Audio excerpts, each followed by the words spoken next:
আসসালামু আলাইকুম এভরিওয়ান। অবহেলার শেষ মূল্য গল্পের ২ নাম্বার পর্ব। তো চলো বেশি কথা না বলে গল্প শুরু করা যাক। হঠাৎ দেখি দরজা খুলে আম্মু ভেতরে প্রবেশ করলো। আমি আম্মুকে দেখে মাথা নিচু করে দিলাম। আম্মুকে এখন কি বা বলবো, তাই মাথা নিচু করে রাখা ছাড়া কিছুই করার নেই। আম্মু এসে আমার পাশে বসে খুব সুন্দর করে বলল, এসব করার কি দরকার ছিল? রূপা কি তোর নিজের বোন ছিল না? কিভাবে তুই তোর আপন বোনের সাথে এসব করতে পারলি? একবারও কি তোর বিবেকে বাধা দেয় নাই? বল কেন এমন করলি? তোকে আমার পেটে ধরেছিলাম, ঠিক সেই পেটে তোর বোনকেও ধরেছি। তাহলে একই মায়ের পেটের বোনের সাথে কিভাবে এই কাজ করতে গেলি? আমার কথা হলো, যে মেয়ে হোক না কেন তুই কেন এসব করবি? আমি কান্না করে আম্মুর দিকে তাকিয়ে বললাম, বিশ্বাস করো আম্মু, আমি এসব কিছু করি নাই। তোমার মেয়ে ওই পাভেলের সাথে। আম্মু আমার কথা না শুনেই তার পা থেকে জুতা খুলে আমার গালে মারতে মারতে বলল, তুই আমার ছেলে না, আমাকে আম্মু বলবি না। তোর মুখ থেকে আম্মু ডাক শুনতে আমার ঘৃণা হচ্ছে। মাঝে মাঝে এসব চিন্তা করলে আমার নিজের উপর ঘৃণা হয়। আমি কিভাবে এমন একটা সন্তান জন্ম দিলাম? এমন সন্তান দরকার হলে গর্ভাবস্থায় মারা যেত, তাও আমার কোনো আফসোস হতো না। এসব ভাবতেই আমার নিজের কাছে খারাপ লাগছে। আল্লাহ কেন আমাকে এমন ছেলে দিল? আম্মু আমাকে মারতে মারতে ক্লান্ত হয়ে গেল। আমি শুধু মাথা নিচু করে কান্না করছি। এছাড়া আজকে আমার কিছু করার নেই। আমার আম্মুও কিনা আমাকে বিশ্বাস করছে না। মন চাইছে চিৎকার করে কান্না করতে, কিন্তু তাও পারছি না। দুনিয়াটা স্বার্থে ঘেরা। সত্য মিথ্যা না দেখে সবাই ভুল বোঝে। চোখের সামনে যা দেখে তাই বিশ্বাস করে, অথচ কেউ তার ভেতরের কাহিনীটা দেখে না। এখানে থাকলে আমি বেঁচে থাকবো না এটা জানি, ওই পাভেল আমার পেছনে পড়ে থাকবেই। মাথা নিচু করেই বললাম, হয়তো আপনাকে আম্মু ডাকার অধিকার আমি হারিয়ে ফেলেছি, কিন্তু আমাকে আপনি বিশ্বাস করলেন না। একদিন সময় আসবে, তখন আপনি খুব আফসোস করবেন। আমার কথা আপনি মিলিয়ে নিয়েন। আজকে হয়তো সবাই আমার বিপরীতে আছে, একদিন আমারও সময় আসবে। ওই দিন আমি সবাইকে দেখিয়ে দেব, চোখের সামনে দেখা সবকিছুই সত্য হয় না, তার ভেতরে অনেক কিছুই লুকানো থাকে। আজকে হয়তো আমাকে কেউ বিশ্বাস করছে না।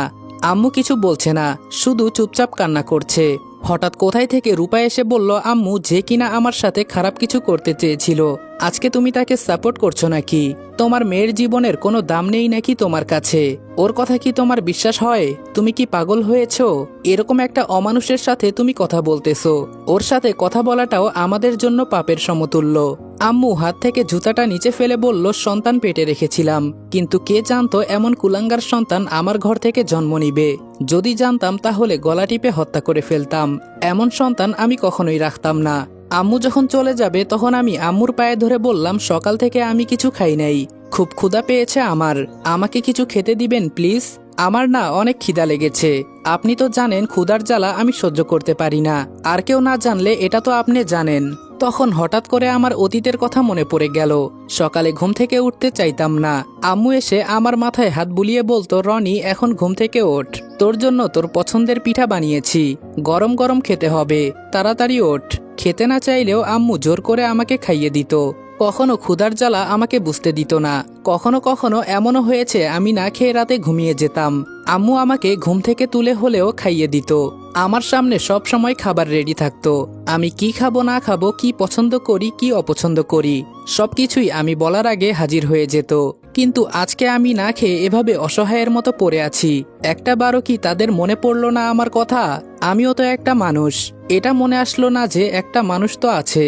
মানুষ কুকুরের জন্য হলেও তো একটা হাড্ডি দেয়। আমাকে তো চাইলে এক গ্লাস পানি হলেও দিতে পারতো, কিন্তু সেইটাও দিল না। তারা শুধু তাদেরটাই দেখলো, আমারটা দেখলো না। কথাগুলো ভাবছি আর আমি পা ধরে শুধু কান্না করে বলছি, আমাকে একটু খাবার দেন, ক্ষুধার জ্বালা আমি আর সহ্য করতে পারছি না। রূপা আম্মুর হাত ধরে বলল, দেখো কেমন কুকুরের মতো তোমার পায়ে পড়ে খাবার চাইছে। আসলেই ও তো কুকুরের থেকেও অধম, কিন্তু ওকে খাবার দেওয়া যাবে না, মরে গেলে যাবে। আম্মু আমাকে সাথে সাথে লাথি মেরে দূরে ফেলে দিয়ে বলল, তুই আমার পা ধরবি না, আর তোকে কেউ খাবার দিবে না। আজকে থেকে তুই না খেয়েই মরবি এখানে পড়ে, তাতে আমার কিছু যায় আসে না। এমন কুলাঙ্গার ছেলেকে আমি খাবার দিব এটা কখনো হতে পারে না। আমি আম্মুর লাথি খেয়ে দূরে পড়ে গেলাম। শেষ মুহূর্তে আমার আম্মুও আমার সাথে এমনটা করলো। আসলে দুনিয়াটা বড়ই অদ্ভুত। এই জীবনে সবচাইতে ভালোবাসার মানুষটাই তো মা। সেও আমাকে এভাবে ভুল বুঝলো। আমার জন্য কি একটুও মায়া হয় না তার? আম্মু রুম থেকে বের হয়ে যেতে যেতে বলল, রূপা ওকে বল এই বাসা থেকে চলে যেতে, এখানে ওর কোনো জায়গা নেই। ওকে তো আমরা ত্যায্যপুত্র করে দিয়েছি, ওর সাথে আমাদের পরিবারের কোনো সম্পর্ক নেই। আর এরকম একটা অমানুষ আমাদের বাসায় থাকতে পারে না। না জানি কোন দিন আমার অন্য মেয়েদের উপর ঝাঁপিয়ে পড়ে। অমানুষদের উপর তো আর কোনো বিশ্বাস নেই, তারা সময় পেলে যে কারো ক্ষতি করতে পারে। তাই আমি চাই না আমার মেয়েদের ইজ্জতের উপর এই কুলাঙ্গারটা ঝাঁপিয়ে পড়ুক। রূপা উত্তর দিল, আম্মু, ওকে এই বাসার চাকর হিসেবে রাখা হয়েছে, আর আজকে থেকে ও এই বাসার সমস্ত কাজকর্ম করবে। ওকে উচিত শিক্ষা দিতে হবে না? রূপা মনে মনে ভাবছে, তোকে তিলে তিলে আমি শেষ করব। তুই কি ভেবেছিলি তোকে এমনি এমনি ছেড়ে দিব? তোকে তো কখনোই ছাড়বো না তোর উচিত শিক্ষা হওয়া পর্যন্ত। আমার অনেক খুশি লাগতেছে তোকে এভাবে কষ্ট দিতে পেরে।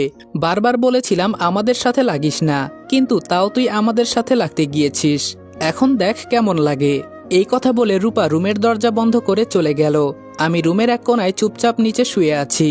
উঠে যে দাঁড়াবো সেই শক্তিটুকু আমার শরীরে নেই। তবে একটা জিনিস আমি খুব ভালো করেই বুঝতে পারছি, যত তাড়াতাড়ি সম্ভব আমাকে এই বাসা ছেড়ে পালাতে হবে, না হলে ওরা আমার পিছু ছাড়বে না। যে করেই হোক না কেন এখান থেকে আমাকে যেতেই হবে, তা না হলে আমি না খেয়ে এখানেই মরে যাব। আর আমি মরে গেলে আমার উপর যে অপবাদ দেওয়া হয়েছে এর সত্যিটা কিভাবে প্রকাশ হবে? আমি আল্লাহর কাছে এই সত্যটা প্রকাশ হওয়া পর্যন্ত হায়াত চাই। আমি যেন এর শেষ দেখে মরতে পারি। যারা আমার উপর মিথ্যা অপবাদ দিয়েছে তাদের আমি নিজ হাতে শাস্তি দিতে পারি। আল্লাহর কাছে শুধু এটাই চাওয়া। আমি জানি আমি কোনো ভুল করিনি। আর সত্যকে যারা মিথ্যা বানিয়েছে আল্লাহ তাদের হয়তো আজকে ছেড়ে দিয়েছে, কিন্তু একদিন ওদের ঠিকই ধরবে। ওই দিন আর বাঁচার রাস্তা থাকবে না। আর আমি সেই দিনের অপেক্ষায় আছি। যে করেই হোক এখন আমাকে এখান থেকে বের হতে হবে। এই কুত্তার বাচ্চা, উঠে কিছু খেয়ে নে, না হলে তো তুই আবার মারা যাবি। তুই যদি মরে যাস তাহলে তোকে কিভাবে শাস্তি দিব? তাহলে তো মজা এখানেই শেষ হয়ে যাবে। তোর এভাবে কষ্ট দেখে খুব ভালো লাগতেছে আমার। তোকে কুকুরের মতো খাওয়াবো আর গাধার মতো সব কাজ করাবো। সামনে তাকিয়ে দেখি পাভেল দাঁড়িয়ে আছে। তবে নিচে কিছু খাবার দেখে আমি খাবারের প্লেটটা হাতে নিয়ে খেতে লাগলাম। এতটাই ক্ষুধা লেগেছে যে এখন আমি সামনে যা পাই তাই খেতে পারবো, সেটা যেমনই হোক না কেন। ক্ষুধার জ্বালা বড় জ্বালা। ক্ষুধায় পড়লে মানুষ ডাস্টবিনের খাবারও খেতে পারে। এখন বুঝতে পারছি যারা অসহায় তাদের কেমন লাগে। যারা একবেলা খাবার পেলে আরেক বেলা পায় না তাদের কেমন লাগে। আমার সামনে এখন কি রকম খাবার দিয়েছে আমি সেটাও জানি না। খাবার থেকে গন্ধ আসছে, কিন্তু সেটাও আমার কাছে গন্ধ মনে হচ্ছে না। এতটাই ক্ষুধা লেগেছে আমার। এখন সামনে যেটা পেয়েছি সেটা খাওয়া শুরু করে দিয়েছি। তবে ভাতের মাঝে কোনো তরকারি নাই। লাল টুকটুকে কতগুলো মরিচের গুঁড়া দেওয়া আছে। মানুষ কিভাবে পারে এতটা নিচে নামতে? সারাদিনে এইমাত্র খাবার দিল, তাও আবার এমন। এক লোকমা ভাত মুখের ভেতরে যেতেই মনে হলো যেন আমার মুখসহ কলিজাটা পুড়ে যাচ্ছে। আমি আর সহ্য করতে না পেরে পানি পানি বলে চিৎকার করতে লাগলাম।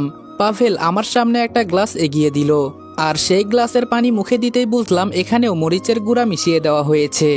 যখন আমি চিৎকার দিব তখন পাভেল আমার মুখ চেপে গ্লাসটা নিয়ে সমস্ত পানিটুকু আমার মুখের উপর ফেলে দিল, যার কারণে আমার চোখ মুখ সবকিছু যেন জ্বলে পুড়ে ছারখার হয়ে যাচ্ছে। আমি আর সহ্য করতে পারলাম না। পাভেল পাশ থেকে একটা কাপড় নিয়ে আমার মুখ বেঁধে দিয়ে বলল, একদম চিৎকার করবি না। তুই যদি বেশি বাড়াবাড়ি করিস তাহলে তোর ছোট বোনকেও ছাড়বো না। আর যদি চুপচাপ থাকিস এবং কাউকে কিছু না বলিস আমি তোর ছোট বোনকে কিছু করব না। এখন তোর ইচ্ছা, তুই চিৎকার করবি নাকি চুপচাপ থাকবি। আমি চোখ বন্ধ করে শুধু কান্না করছি আর মরিচের ঝাল সহ্য করছি। আমার মা বাবা আমার উপরে কখনো একটা ফুলের টোকা পর্যন্ত দেয় নাই, আর আজকে সবাই আমার সাথে এতটা বাজে ব্যবহার করছে। মুখের বাঁধন খুলে সামনে থাকা খাবার হাতে নিয়ে খেতে লাগলাম। আজকে আমাকে বেঁচে থাকার লড়াই করতে হচ্ছে। আমি যদি মারা যাই তাহলে এদের উচিত শিক্ষা দিতে পারবো না, এজন্য আমাকে বেঁচে থাকতে হবে। যতই খাবার খাচ্ছি ততই যেন চোখ থেকে আপনা আপনি পানি পড়ছে। চোখগুলো একদম লাল হয়ে গেছে। পাভেল চোখ বড় করে আমার দিকে তাকিয়ে আছে আর টিটকারি করে বলছে যে ছেলে কিনা মাছ মাংস ছাড়া ভাতই খেত না, আজকে তাকে কাঁচামরিচের গুঁড়া মিশিয়ে ভাত খেতে হচ্ছে। বিষয়টা খুব হাস্যকর, তাই না? আমি হাসবো না কান্না করব কিছুই বুঝতে পারছি না। হঠাৎ আমার ছোট বোন মিষ্টি রুমের ভেতরে ঢুকতে ঢুকতে বলল, পাভেল ভাইয়া এখানে কি করো? সাথে সাথে মিষ্টি আমার দিকে তাকিয়ে কান্না করতে করতে দৌড়ে রুম থেকে বের হয়ে গেল। আমার অবস্থা এতটাই খারাপ যে যে কেউ আমাকে দেখলে এখন পাগল বলবে। পাভেল হাসতে হাসতে বলল, যতই হোক এক মায়ের পেটের বোন, দরদ তো লাগবেই। আমি কান্না করতে করতেই বললাম, কেন তুই আমার পরিবারের সাথে এসব করছিস? তোরা দুই ভাই কি চাস আমাদের কাছে? পাভেল আমার পাশে বসে বলল, কি আর চাইবো? আমার বাবার এতটাও সম্পত্তি নাই যতটা তোর নামে আছে। এখন তো তোর বাবার কোনো ছেলে নাই, এজন্য সবকিছু আমরা দুই ভাই পাবো। তোকে তো ত্যায্যপুত্র করেই দিয়েছে, এর ফাঁকে শুধু তোর বোনের সাথে একটু এনজয় করে নিলাম। তবে এখানে আমাদের কোনো দোষ ছিল না।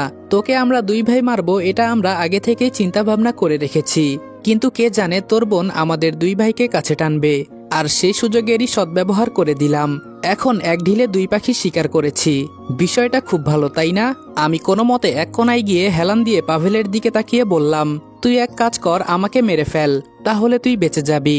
না হলে আমি যদি বেঁচে যাই তোকে সহজে ছাড়বো না, তোর কলিজা বের করে তোকে দেখাবো নিজ হাতে। পাভেল হাসতে হাসতে বলল, তুই আবার আমার কি করবি? আর তাছাড়া তুই তো এই বাসা থেকে বের হতেই পারবি না। সেই সুযোগ তোকে দিলে তো তুই এখানে থেকে আমাদের দেওয়া যন্ত্রণায় একসময় আত্মহত্যা করবি। তোকে মেরে ফেলতাম, কিন্তু তোকে দেখে আমার এখন মায়া হচ্ছে। কি আর করব, চাচাতো ভাই তুই আমার। এখন আমি গেলাম, রাতের জন্য কিছু কেনাকাটা করতে হবে। আজকে রাতে তো তোর বোনের সাথে আমি, কি মজাটাই না হবে। পাভেল এই কথাগুলো বলে চলে গেল। আমি চুপচাপ বসে আছি। আমি এখন বুঝতে পারছি ওরা দুই ভাই যে কতটা জঘন্য হতে পারে। কখন যে আমার চোখটা লেগে গেল বুঝতে পারি নাই। ঘুম ভাঙলো কাজের মেয়ের ডাকে। আমার ঘুম ভাঙতে দেখে কাজের মেয়ে বলল, ভাইজান বড় সাহেব আপনাকে ডাকছে। আমি বললাম, তুমি যাও, আমি আসছি। কাজের মেয়েটা শুধু প্রশ্ন করলো, ভাইজান আপনার এই অবস্থা কিভাবে হয়েছে? আমি বললাম, আমাকে ভাইজান বলবে না, না হলে তোমার চাকরি থাকবে না। আর আমার কপালের জন্য আমার এই অবস্থা হয়েছে। কাজের মেয়েটা আর কোনো প্রশ্ন না করে চলে গেল। আমি দাঁড়িয়ে সামনের দিকে হাঁটতে লাগলাম। আমার এখন সবার কথা মানতে হবে, না হলে ওরা আমার উপর আরো বেশি অত্যাচার করবে। কাজের মেয়ের কথা মতো বাহিরে গেলাম। গিয়ে দেখি বাবা একটা চেয়ারে বসে নিউজ পেপার পড়ছে। বাবা আমাকে দেখে জোরে কাজের মেয়েটাকে বলল, ওকে বল টেবিল পরিষ্কার করতে, আর আজকে থেকে ও সব কাজ করবে। তুমি শুধু বুঝিয়ে দিবে কিভাবে কি করতে হবে, তোমার কোনো কাজ করা লাগবে না। শুধু ওকে বলবে কিভাবে কোন কাজ করতে হবে, বুঝেছো? কাজের মেয়েটা বাবার কথা শুনে ভয়ে কাঁপতে কাঁপতে বলল, কিন্তু স্যার ভাইজান তো। বাবা জোরে ধমক দিয়ে বলল, তোমাকে যেটা বললাম সেটা করবে, এত বেশি বুঝো কেন?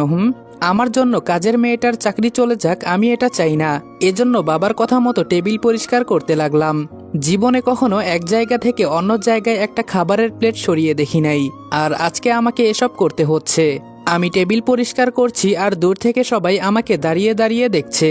টেবিল পরিষ্কার করার পর কিচেনে চলে গেলাম। কাজের মেয়েটা ভয়ে আমাকে বলল, আপনি দাঁড়িয়ে থাকেন, আমি সবকিছু করছি। আমি জানি না উনি আপনার উপর কেন এভাবে রেগে আছে, আপনি তো জীবনে এসব কাজ করেন নাই। কাজের মেয়ের কথা আমি আটকে বললাম, আমার কপালে ছিল এসব, এখন বলো আমাকে কি করতে হবে। আর একটা কথা শুনো, এই পরিবারের সবাই আমাকে ত্যায্যপুত্র করে দিয়েছে। এই বাসায় আমার কোনো দাম নেই, আমাকে এখানে গোলামের মতো রাখা হয়েছে। আমার থেকে তোমার এখানে বেশি দাম আছে। কাজের মেয়ে বলল, কিন্তু এসব কেন ভাইজান? আমি বললাম, তুমি বাহিরের মেয়ে, এত কিছু জেনে তোমার লাভ নেই। আমি আমার মতো রান্না করতে লাগলাম। কখনো রান্না করি নাই। হঠাৎ করে গরম পাতিল ধরতে গিয়ে হাত অনেকটাই পুড়ে গেল। কাজের মেয়েটা বলল, এতটা হাত পুড়ে ফেলেছেন? আমি আগেই বলেছিলাম আপনি এসব পারবেন না, আপনি রুমে যান, আমি সব কিছু সামলে নিব।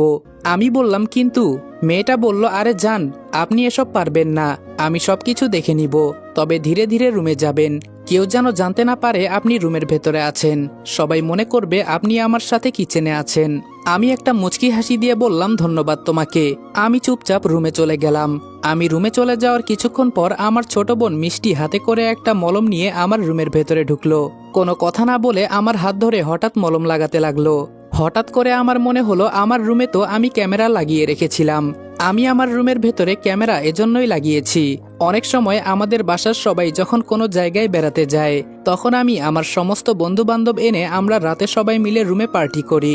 আর ড্রিঙ্কস করতে করতে কখন যে আমরা মাতাল হয়ে যাই নিজেরাও বলতে পারি না।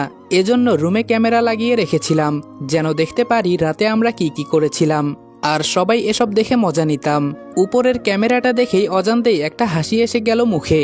মিষ্টি আমার হাতে মলম লাগিয়ে যেই উঠে চলে যাবে, তখন আমি বললাম, আজকে রাতে আমি তোদের ছেড়ে অনেক দূরে চলে যাব। জানি না আর কখনো আসবো কিনা।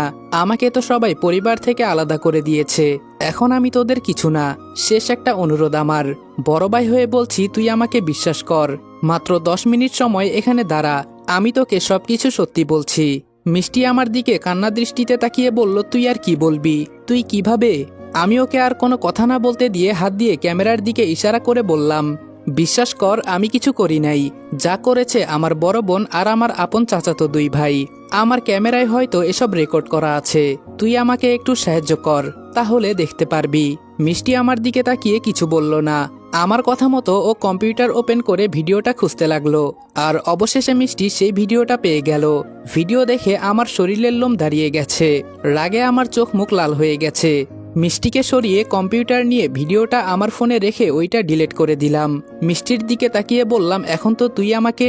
মিষ্টি আমাকে আর কিছু বলতে না দিয়ে দরজা বন্ধ করে এসে আমার পায়ে পড়ে কান্না করতে করতে বলল, ভাই তুই আমাকে মাফ করে দে, আমি তোকে বিশ্বাস করি নাই, তোকে সবাই মিলে কত অপমান করেছে, তুই আমাকে প্লিজ মাফ করে দে। মিষ্টিকে নিচ থেকে তুলে বললাম, তুই আমার আদরের একমাত্র বোন, তোর মাফ চাইতে হবে না। আর আমাকে যে পরিস্থিতিতে ওরা ফেলেছে সেখানে সবাই ওদের কথা বিশ্বাস করবে। মিষ্টি বলল, তুই এখন এই ভিডিওটা আমাকে দে, আমি এটা দেখিয়ে প্রমাণ করে দিব আমার ভাই কিছু করে নাই। আর রূপা আপু কিভাবে এটা করলো, ছি, আমার ভাবতেও ঘৃণা হচ্ছে। ফোনটা হাতে নিয়ে মিষ্টির সামনে ভিডিওটা ডিলিট করে দিয়ে বললাম, যেখানে বাবা মা আমাকে বিশ্বাস করে নাই সেখানে এই ভিডিও দেখিয়ে লাভ কি? মিষ্টি বলল, এটা কি করলি ভাই, এই ভিডিওটা দিয়েই তো। আমি বললাম, এটা দেখালে কি হবে, ওরা আমাকে ত্যায্যপুত্র করে দিয়েছে, আর তুইও আমাকে ভাই বলিস না। মিষ্টি বলল, ভাই এভাবে বলিস না, তুই আমার একমাত্র ভাই, তুই ছাড়া আমার কে আছে বল। আমি মিষ্টির কপালে চুমু দিয়ে ওকে জড়িয়ে ধরে বললাম, রূপা কিভাবে আমার উপর এমন অপবাদ দিতে পারলো বল, ও তো আমার বড় বোন তাই না? মিষ্টি বলল, রূপা আপু যে এতটা নষ্ট হয়ে যাবে এটা আমরা আগে জানতাম না। আমি বললাম, মিষ্টি আমি আজকে রাতে চলে যাব, তবে তুই কাউকে এসব বলবি না, আমাকে প্রমিস কর।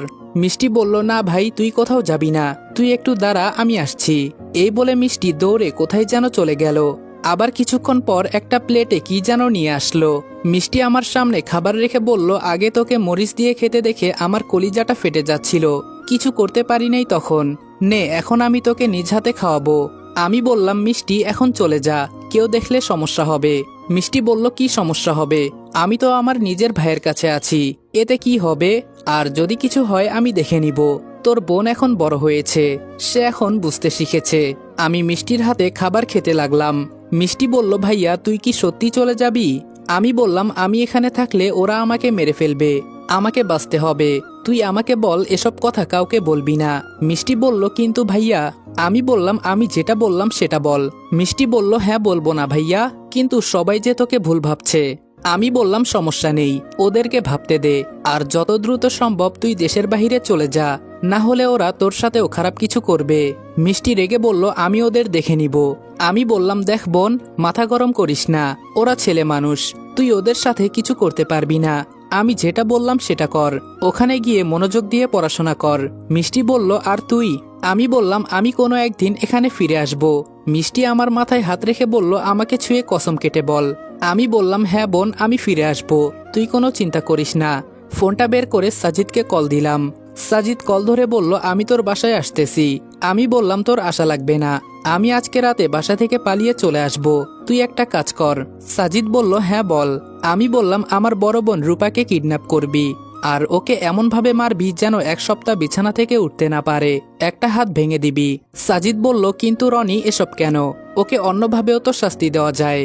আমি বললাম, দেখ আমি তোকে পরে সবকিছু বুঝিয়ে বলবো, আমি যেটা বললাম তুই সেটা করতে পারবি না? সাজিদ বলল, রনি আমি পারবো, তুই কোনো চিন্তা করিস না, আর ওরা তোর সাথে তো কিছু করে নাই। আমি বললাম, অনেক কিছু করেছে, এজন্যই তো আমি পালিয়ে আসব। যারা আমাকে ত্যায্যপুত্র করে দিয়েছে তারা আমার সাথে কি কি করতে পারে একবার ভাব তুই। সাজিদ বলল, ওদের তো আমি দেখে নিব। আমি বললাম, তোর কিছুই করতে হবে না, আমি সবকিছু দেখে নিব, তোকে যেটা বললাম পারবি তো? সাজিদ বলল, আমাকে তো রূপা আপু চিনে ফেলবে। আমি বললাম, তোর মুখ ঢেকে রাখবি, তাহলেই হবে। সাজিদ বলল, এটা করা কি বেশি জরুরি? আমি বললাম, এছাড়া অন্য কোনো উপায় নেই, আর তুই আমার শেষ ভরসা, তোর উপর ভরসা করে আমি পালিয়ে যাচ্ছি, তুই একটা ব্যবস্থা করে দিতে পারবি তো আমাকে? সাজিদ বলল, তুই আমার ছোটবেলার বন্ধু, তুই আগে তো আয়, তারপরে দেখ আমি কিছু করতে পারি কিনা। আমি বললাম, তোকে অনেক ধন্যবাদ। সাজিদ বলল, তুই যদি বলিস তাহলে তোর বোনকে? আমি বললাম, সাজিদ ও আমার আপন বোন, যদিও অপরাধ করেছে, কিন্তু আমি ওকে মারতে পারবো না। সাজিদ বলল, পাভেল আর ওর ভাইকে কি করবি? আমি বললাম, ওদের আমি নিজ হাতে শাস্তি দিব, তুই কোনো চিন্তা করিস না। সাজিদ বলল, আচ্ছা ঠিক আছে, তোর যেটা ইচ্ছা। সাজিদের সাথে কথা শেষ করে ফোনটা রেখে দিলাম। ফোন রাখার পর